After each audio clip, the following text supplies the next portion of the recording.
ಆಯ್ಗ ನಾನು ನಿಮ್ಮ ಹಳ್ಳಿ ಹುಡುಗ. ಇವತ್ತು ನಾನು ಇಬ್ಬರು ಬಂದರೆ ತೋಟಕ್ಕೆ ಬಂದು ನೋಡ ಪಾಟ್ಕ ತೋಟದಲ್ಲಿ ಸೊಪ್ಪಲ್ಲ ಸುನಾಮ ಬಿಟ್ಟಿದ್ದು ಕ್ಲೀನಾಗಿ ಕುದುರಲ್ಲಿ ಎಗಿಸ್ಕೊಂಡು ಬಿಟ್ರಿ ಜಾಗ. ಮುಂದೆ ಮಾವನು ಹಿಂದ್ಗಡೆ ನಾನು ಸೀದಾ ಇಲ್ಲಿ ಸರಿ ಇಲ್ಲ ಮಾಡಿ ಬೇರೆ ಕಡೆ ಬಂದರೆ ತೋಟಕ್ಕೆ. ಆ ತೋಟ ಎಲ್ಲಪ್ಪ ಅಂದರೆ ಮಾಸ್ತಿ ಕಡೆ ಬಂದರೆ ಆ ತೋಟ ಬಂದು ಹಬ್ಬವರ್ದು ಸೊಪ್ಪು ಮಾತ್ರ ಸೂಪರಾಗಿ ಬೆಳೆದಾರೆ. ಹಂಗೆ ಕುದುರಲ್ಲಿ ಇಳಿಸ್ತೀರಿ ಪಾಪ ಇಳಿದು ಹೋದ್ರು ಕುದುರಲ್ಲೂ. ಹಂಗೆ ನಮ್ಮ ಜಮಾಲಿಗೆ ಹೇಳ್ದೆ ಟೈಮ್ ಕಟ್ ಮಾಡಿದ್ರೆ ನೋಡಪ್ಪ ತೋಟದಲ್ಲಿ ಆಲ್ರೆಡಿ ಸಾಲ ಹಿಡ್ಕೊಂಡಿದ್ರು ಕುದುರಲ್ಲೂ. ಸೊಪ್ಪು ಮಾತ್ರ ಸೂಪರಾಗಿ ಬೆಳಿತಾವ್ರೆ ಗುರು. ನಮ್ಮ ರೈತರು ಹೇಳಂಗಿಲ್ಲ ನಾವು. ಬಿಸಿಲಂದರೆ ಬಿಸಿಲು, ಹಂಗೆ ಗಾಳಿ ಬೇರೆ ಬಂತು, ಜಮಾಲ್ ಬೇರೆ ಇಳಿಸ್ತಾವನ್ನ ಕೆಳಗಲ್ಲೂ. ನೋಡಿ ಈ ಕಡೆ ಸೊಪ್ಪೆಲ್ಲ ಕ್ಲೀನಾಗಿ ಕಿಳೋರು ಕೇಳ್ತಾವ್ರೆ. ದೂರ ಸ್ವಲ್ಪ ಇರೋದು ಹೊತ್ಕೊಂಬರೋದು. ಇವತ್ತು ನಮ್ಮ ಹಬ್ಬ ತೋಟ ಬಂದಿದ್ದೀವಿ. ಹಬ್ಬ ನೋಡಿದ್ನಿ ನೋಡಿದೆ ತೋಟ. ಇವರೇ ರೈತರು ಇವತ್ತು ನೋಡಿ ಸೊಪ್ಪೆಲ್ಲ ಕೇಳ್ತಾರೆ. ಏನಪ್ಪ ರೇಟ್ ಅಂದರೆ 1000 ರೂಪಾಯಿ ಐತೆ. ಹಂಗೆ ನೀವು ಡ್ಯೂಟಿ ತಗೋಣ ಫೋನ್ ಮಾಡಿ ಕೇಳ್ಕೊಳ್ಳಿ. ಸ್ಕ್ರೀನ್ ಮೇಲೆ ಹಾಕಿದ್ದೀನಿ ಮೊಬೈಲ್ ನಂಬರು.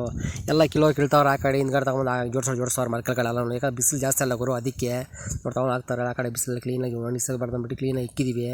ಗೋಣಿಚೀಲೆಲ್ಲ ಹಾಕಿ ಇವತ್ತು ಸ್ವಲ್ಪ ದೂರ ಎತ್ಕೊಂಡು ಹಾಕ್ಬೇಕು. ಕ್ರೆಡ್ಗಳೆಲ್ಲ ಗಾಡಿ ಬಾತ್ ನೆರಲ್ಲ ಹಾಕಿದ್ದೀವಿ. ನೋಡ್ತೀನಿ ಆಮೇಲೆ ನೋಡ್ಕೊಳ್ಳಲ್ಲ ಕ್ಲೀನಾಗಿ ಗೋಣಿಚೀಲ ಹಾಕಿದ್ದೀವಿ. ಹಂಗೆ ಶುರು ಮಾಡಿದ್ವಿ ಲೋಡ್ ಮಾಡೋದಕ್ಕೆ. ಇವತ್ತು ಜಾಸ್ತಿ ರೌಂಡ್ಲಾಗಿ ಬಿಡ್ತಲ್ಲ ಗುರು. ಆ ತೋಟಕ್ಕೆ ತೋಟ ತಿರುಗಾಡಿ ಅದಕ್ಕೆ ಲೇಟ್ ಆಗೋಯ್ತು. ಜಲ್ದಿ ಬೇರೆ ಕಳಿಸ್ಬೇಕು ಗಾಡಿ ಇವತ್ತು ಅಂದ್ಬಿಟ್ಟಿದೆ. ಜೇಲ್ ತೊಗೊಂಡು ಹಾಕ್ತಾ ಇದ್ದಾರೆ ಪಾಪ. ನಮ್ಮ ಕೂದರೆಲ್ಲ ಸೇರಿ ಬಿಸಿಲಲ್ಲಿ ನಮ್ಮ ಕೈ ಇರೋಕ್ಕಾಗ್ತಲ್ಲ ಆ ಥರ ಬಿಸಿಲೈತೆ. ನೋಡ್ಕೊಂಡು ತಗೊಂಡು ಹಾಕ್ತಾರೆ ಆ ಕಡೆ ಎಲ್ಲನೂ. ನಮ್ಮ ಬ್ಯಾಚರೆಲ್ಲನೂ ಆ ಕಡೆ ಮರ್ಕಲ್ಲಿ ನಿಲ್ಸಿದ್ದೀವಿ. ಲೋಡ್ ಮಾಡ್ತಾಯಿದ್ದೀವಿ. ಗಾಡಿ ನೋಡಿಸ್ತೀನಿ. ಈ ಥರ ಇರ್ತದೆ ನಮ್ಮ ಬಾದಿಗಳು. ಯಾವುದಕ್ಕೂ ಕೊಡ್ತೀರಾ ನಮ್ಮದವ್ರಿಗೆ ಲೈಕ್ ಕೊಡಿ, ಹಂಗೆ ಶೇರ್ ಮಾಡಿ ನಮ್ಮ ಫಾಲೋ ಮಾಡ್ಕೊಂಡು ಬರ್ತಾಯಿರಿ ಗುರು. ನೋಡ್ಗುರು ಇವಾಗ ಶುರು ಮಾಡಿ ನಮ್ಮ ಇವತ್ತು ವೇಣುವನ್ನು ಕಳಿಸ್ತಾ ಇದ್ದೀವಿ ನೋಡಿ. ಶೇರ್ ಮಾಡಿ, ಲೈಕ್ ಮಾಡಿ, ಫಾಲೋ ಮಾಡ್ಕೊಂಡು ಬರ್ತಾಯಿರಿ ಗುರು.